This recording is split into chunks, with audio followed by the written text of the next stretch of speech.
Welcome to Amazing World Channel. EU plans to offer Britain a detailed vision of a future post-Brexit trading relationship by Christmas, if sufficient progress has been made on the divorce bill by then, have been thrown into doubt following a meeting of diplomats from the 27 member states. Leaked documents suggested earlier last week that European leaders would present an agreed position on a transition period and a trade deal in December, should the UK make further concessions.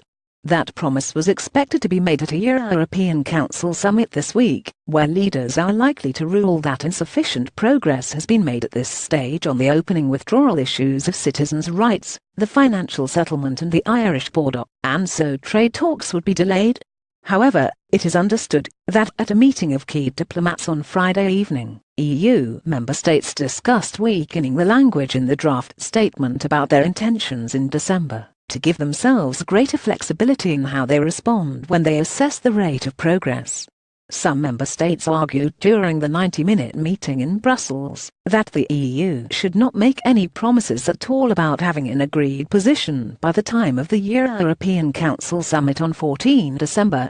Multiple EU sources said the member states were concerned that they might be boxing themselves in. How detailed do we want to be about what we will do in December, one said. Some feel that maybe we should be more general. The development suggests there is some concern within the EU itself that it might not be able to find agreement on trade and the transition period by Christmas, although none of those involved in the meeting suggested that was the case. It does illustrate how precarious the negotiations now are, with the EU in no mood to make promises to the UK, despite the dwindling amount of time left under the 2 years of the Article 50 withdrawal process. The Observer understands EU diplomats did agree that the bloc will promise at the European Council summit this week to start internally scoping out their own vision of a future transition period and trade deal. However, one source said the move was both prudent planning by the EU and an attempt to encourage the British negotiators to be more forthcoming in the most difficult areas of the talks.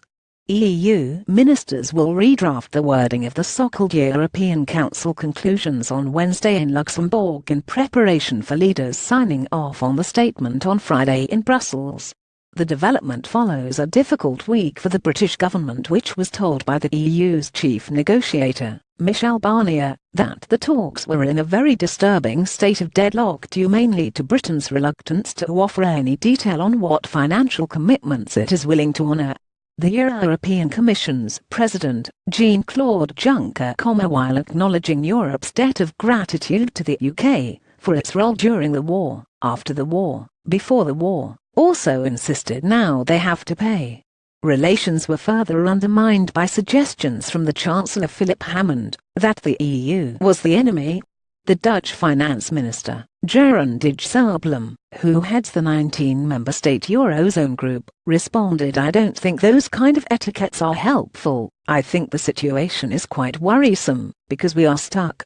I think we all realize that being stuck is first and foremost for the UK a huge risk, but of course could also be negative for the EU. I don't think we should use names, but try to find a solution.